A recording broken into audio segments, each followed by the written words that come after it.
Yo, what is up, everybody? It's Peace-Side. Welcome to another video. So once again, I topped. So you guys saw my pack opening the other day. So now I want to give you guys the topping deck profile. I did change the side deck a little bit with the help of Brian. We worked on it before the tournament. So there were 29 players in total. After Swiss, I got third with X1. I only lost to Scott Sheehan in round 5. And then I split in top 2 after the 2 rounds in top 8. So X1 after 7 rounds.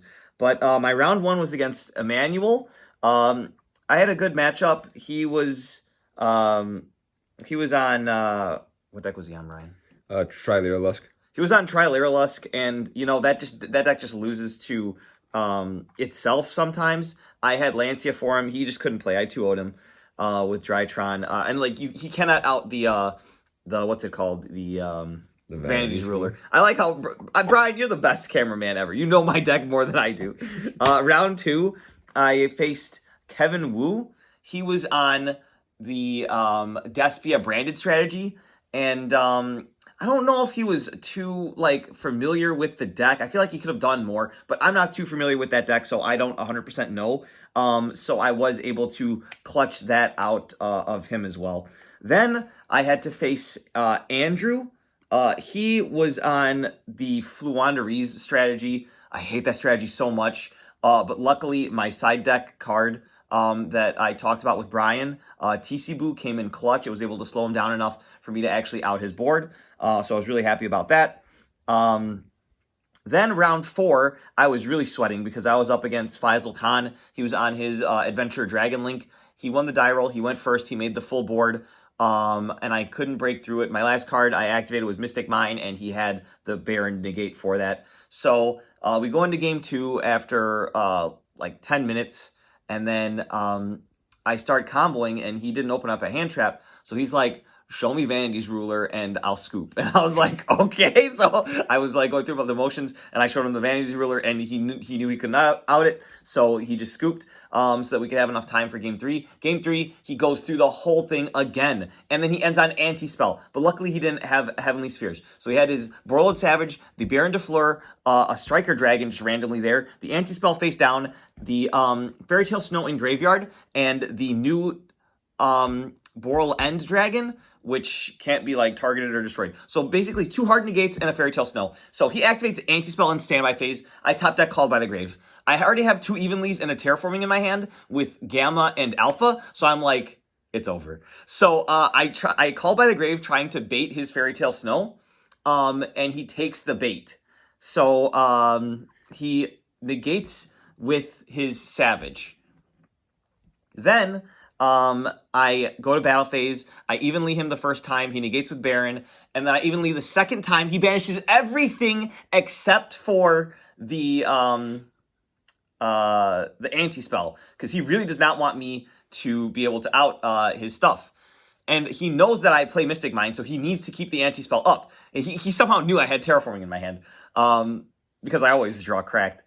But he ended up activating Fairy Tale Snow after I'm trying to combo Book of Mooning one of my Drytron monsters. So I used the other one to go into Relinquished Anima, and I actually stole his Fairy Tale Snow. In my head, I was like, I just need to put him on no monsters, because then he can't link summon and he can't follow up very much. And then he also has the anti-spell on the field, so hopefully that'll help me a little bit. So what his thinking was, is he was going to summon something and then link off the Fairy Tale Snow so he could banish the anti-spell and go through his Brave Engine and just outright kill me. He had a handful of spells. He was basically able to summon White Dragon, Wyver Burster, and not even beat over my my Anima, because my Anima had 1850 attack. So that was just a crazy match. He lost because he didn't play around Relinquished Anima. So that was really fun. Then round 5, I am undefeated going into round 5 of Swiss. So I'm guaranteed into top 8, guaranteed to move on. So Scott and I are just playing for fun at this point, basically.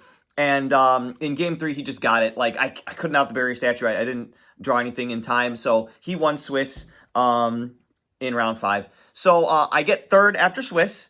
And Scott got first, obviously. So I ended up with my first opponent, which was Eric McCarthy. So he was on the branded Despia strategy. I ended up getting game 1 And then game 2, he went first, and then he set it up such that, it might have been even game 3. I can't remember if I 2-0'd him or not, but he ended up setting up a Mirror Jade. I used Masquerade. I used all of my cards, and finally got rid of all of his disruptions. I paid until I had 300 life points, and I had Mystic Mine on the field.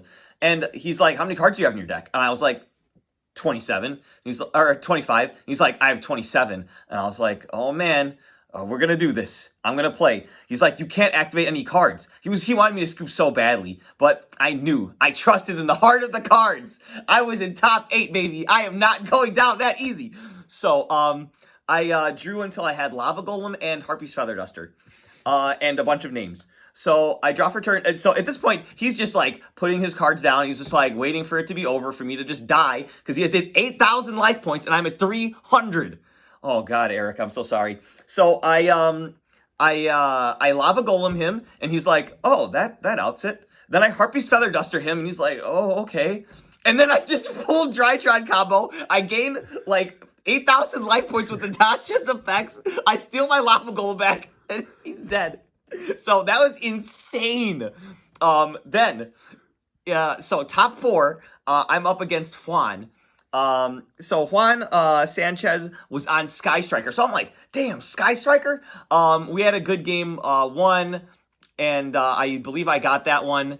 And then a good game 2, but he ended up getting that one. So I knew I had to do something crazy. So I put in the works. I put in the TC Boo. There can be only one in Drytron is absolutely incorrect. I'm sorry, guys. But I took out the Mystic Mines. I threw in the TC Boos. I was like, I need something to slow him down, because he's on the DPE strategy still, hoping to not draw the bricks and to just draw the Fusion Destiny. So I ended up actually being able to slow him down with that. And at the very end, we got called for time, and I was at 5,000 life points, and he was at 75. So I was like, how can I do this? So he basically had DPE and a Sky Striker monster on field. I outed the Sky Striker monster, so he summoned back Ray. He used his DPE. He had no cards in hand. I had perfect information at that point. So I was just like, okay, all I need to do is not mess up the Natasha loop. So I summoned back Natasha after baiting his Ray out with my Nightmare Unicorn. I tried to spin it back, and he tagged out into Kagari to add back engage, and I was like, perfect. Now he's got nothing. So then I used Natasha to steal the Kagari, climbed up into access code, gained half of 5,300 life points, and that put me over the threshold to win in time. So I offered the handshake, and he scooped. And then finally, the other undefeated was Scott, my round 5 opponent. The guy that I actually faced in round 9 of the regional that I got 4th place at. Or was it 5th place? I can't remember. 5th place.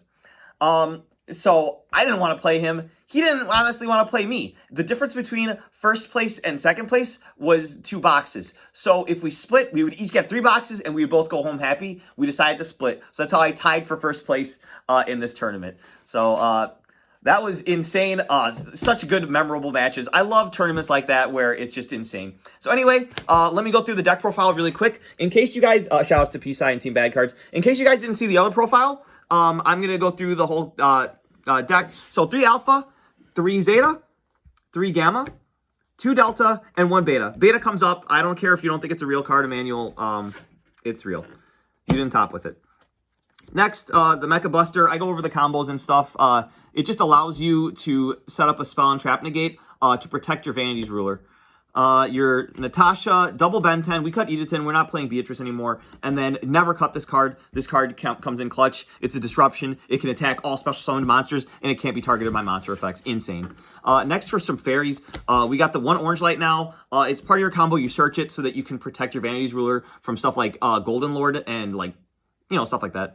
Manju, we don't have Diviner, but Manju gets over the barrier statue, and it also doesn't take any extra deck space, so you get to play really janky stuff. The 1 Lancia, we search this, but you know what? We don't complain when we open it against decks that banish. So, GG's. Last monster, Vanity's Ruler, best floodgate in the game. Way better than Scythe, in my opinion, now that the Verte's dead. Next up, 3 Cyber Emergency. One day I hope to take one of these out and put in a second Nova, but budget for life, baby.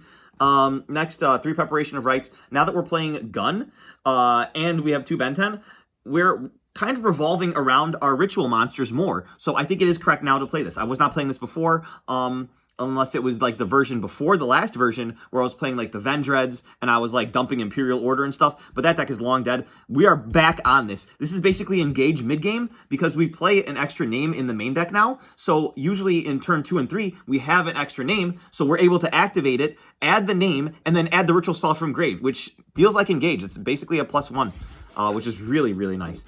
Next up, the 1 Fafnir to either grab our 1 Nova or our 1 Ritual Spell. Very good. Terraforming searches this or the best card in the game, which is Mystic Mine.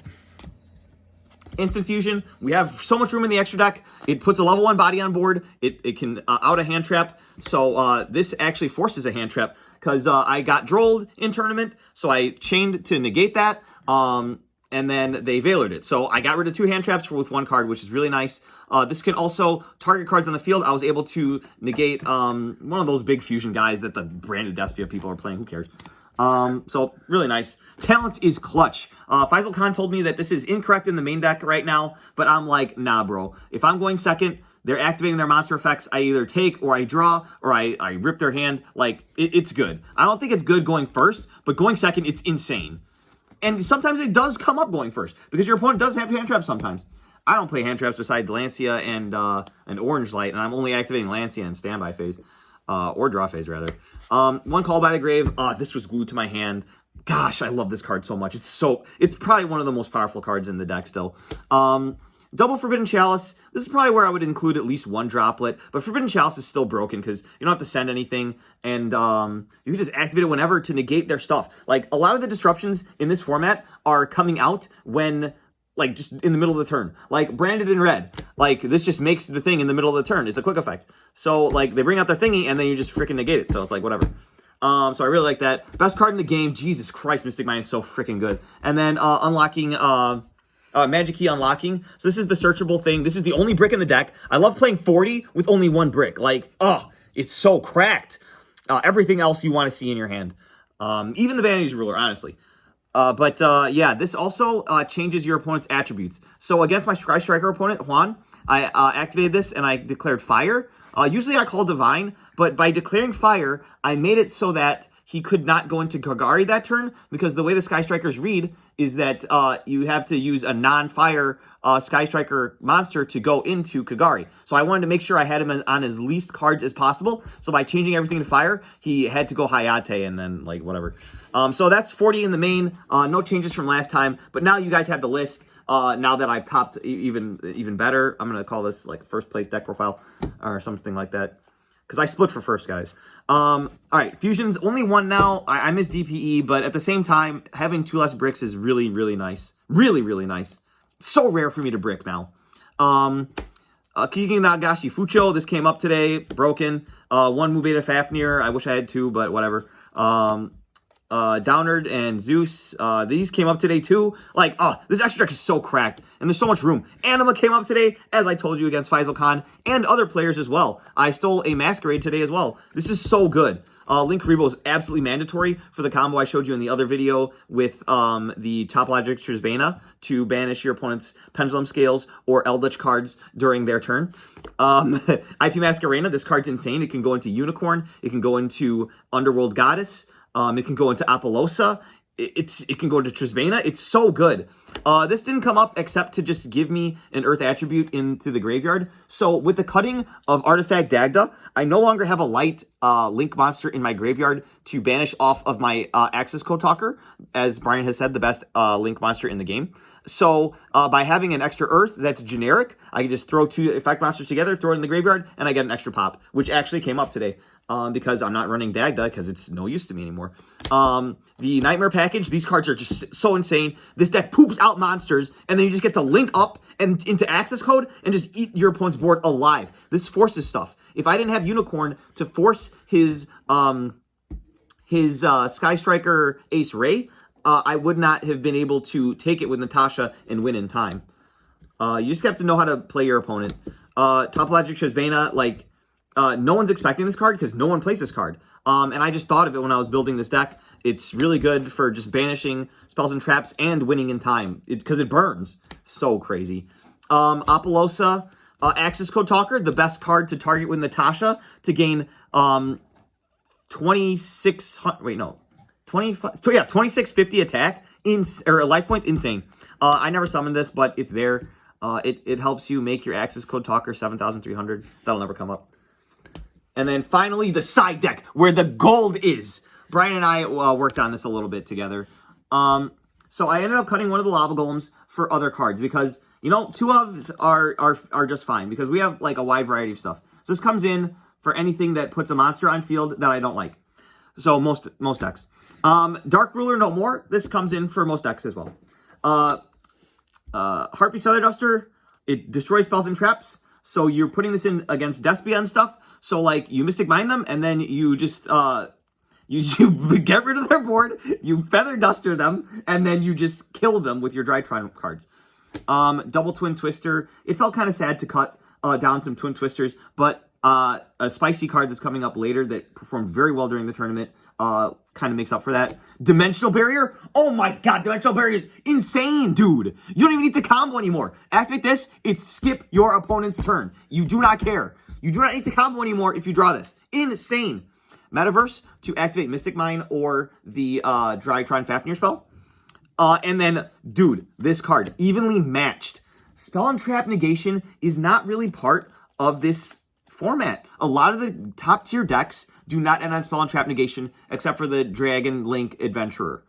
So you get to just clear your opponent's board and then play in main phase 2. And since you're playing a Floodgate-esque deck, I know you have Zeus as an option, but a lot of times your Zeus is not going through. That's why Evenly levels the playing field. It also works very well against decks that this has a problem with, like Fluanderies. Like, it clears their entire board, and they don't have the Apex Avian on field yet when you're trying to activate this.